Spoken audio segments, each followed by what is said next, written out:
guerrilla war against the Red Army undergoes a revolution. The Mujahideen are increasingly well-armed with mainly US-supplied surface-to-air missiles, rockets, mortars, and communications. And they are starting to have a military impact. Successful ambushes of Soviet convoys are an almost daily occurrence. The Americans were beginning to get weapons to the Mujahideen, were beginning to, if you like, almost fight the Cold War by proxy in a way that they were also doing in the Middle East. It actually became a very dangerous situation. This is the key weapon which shifts the balance of power in Afghanistan. US-made, shoulder-launched surface-to-air missiles, like the Stinger. This eliminates one of the Soviets' biggest technological advantages in Afghanistan, the helicopter, and the air mobility of its troops. The first Soviet helicopter to be destroyed in this way is shot down as early as December 1982.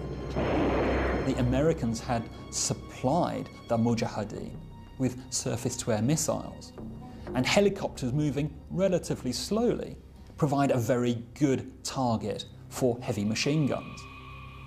We find, therefore, that the way in which the Soviets wished to move was restricted by some quite basic weaponry, and as a result of that, the Soviets found it very difficult to get to grips physically with their enemy. Soviet losses start to escalate, and with them the feeling that the war is unwinnable. In March 1985, a new Soviet General Secretary, Mikhail Gorbachev, takes control. He swiftly recognizes the underlying fragility of the Soviet system, which is buckling under the weight of its military commitments.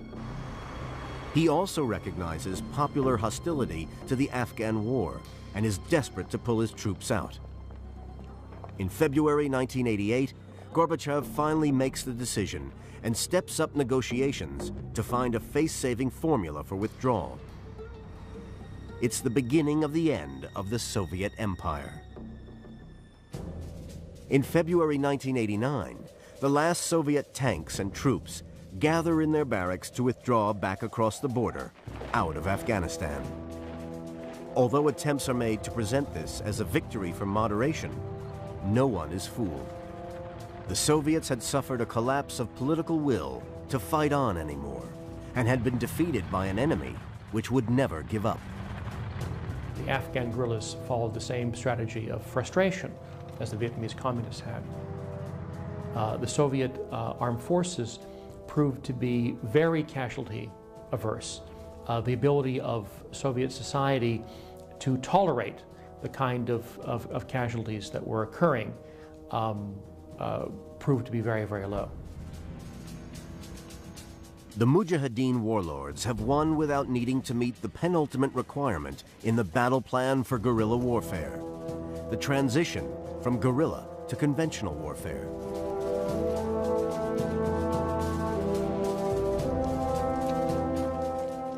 In Vietnam, even though they have not lost a battle, and in conventional military terms are still winning the war, the Americans also make the decision to withdraw and hand over to the South Vietnamese. Once again, the reason is more political than military. In the corridors of power in Washington, the mood is changing. The economy is beginning to worry America, particularly with an oil crisis looming. The Cold War has not yet started to thaw. But above all, on the streets of America, the anti-war protest movement is growing. The United States and its people wants out of Vietnam. In June 1969, the first U.S. ground troops begin pulling out. Most have gone within 2 years. Then in March 1972, the Communists launched their first nationwide offensive since Tet in 1968. At first, they're frustrated by the South Vietnamese army, backed by U.S. air power. But a year later, in March 1973, the last U.S. combat troops withdraw. The way is open for General Giap to complete his move to conventional warfare without serious opposition. It takes 2 more years of fighting. Then on April 30th, 1975, NVA tanks spearhead the capture of Saigon. The last U.S. personnel are choppered out of the U.S. Embassy. And the communists move on to the last requirement in the battle plan for guerrilla warfare: the takeover of government and the reins of power. In Algeria, the end to the war also came only when both French public opinion and international pressure brought a collapse in the will of the French government to continue fighting. As in Afghanistan, the FLN never moved to a conventional stage of conflict. Independence was finally granted in July 1962. In Vietnam, once Saigon falls in April 1975, the country is united under the communist flag. In Afghanistan, 14 years later, the warlords have won the guerrilla war without going through the transitional phase of guerrilla to conventional warfare. Now they come to the final stage, the takeover.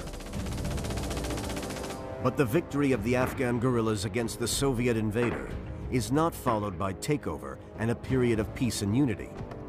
The guerrilla leaders succeed in driving the Soviets out of Afghanistan, but now they are unable to consolidate their victory by taking over the government and establishing an effective control over the entire country.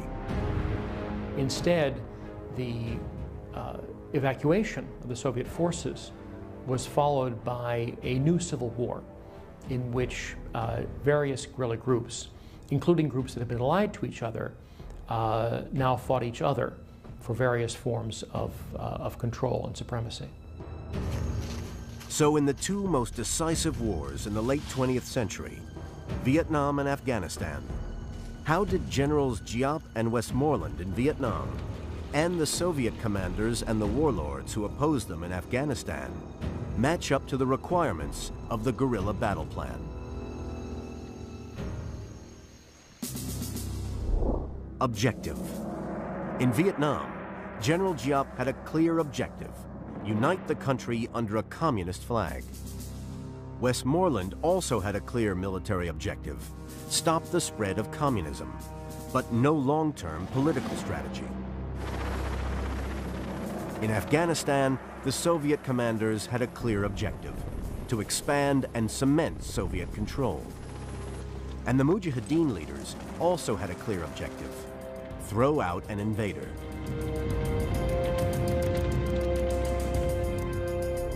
Civil support.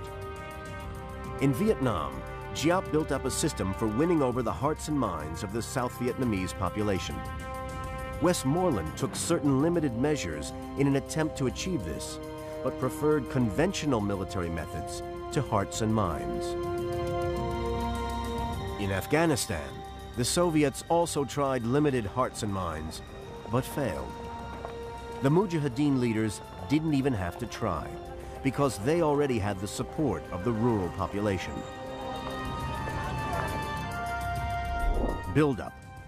In Vietnam, Giap had his regular North Vietnamese army and his South Vietnamese Viet Cong insurgents. Westmoreland had his own American forces, plus the Army of South Vietnam. In Afghanistan, the Soviets built up a massive array of men and weapons. The Mujahideen started with little, but were increasingly equipped and resupplied, especially by the United States. Attrition. In Vietnam, Giap sought to wear down the Americans in the attritional phase of his war plan, with the object of making them withdraw.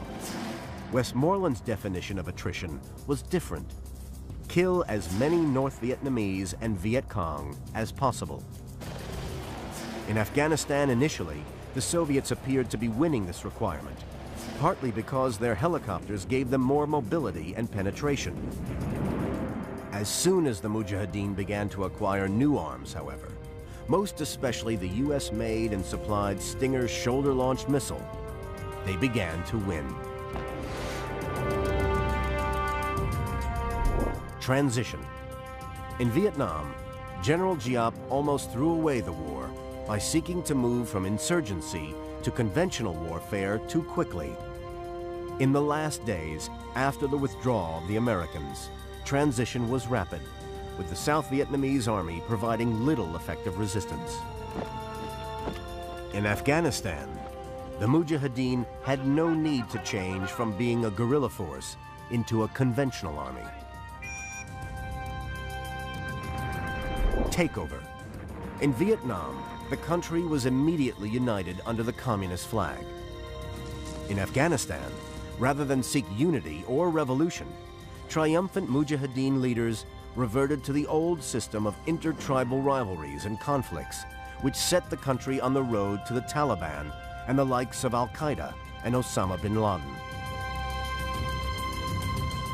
Guerrilla warfare has set alight many of the conflicts of the second half of the 20th century, and it seems inevitable that this will continue throughout the 21st.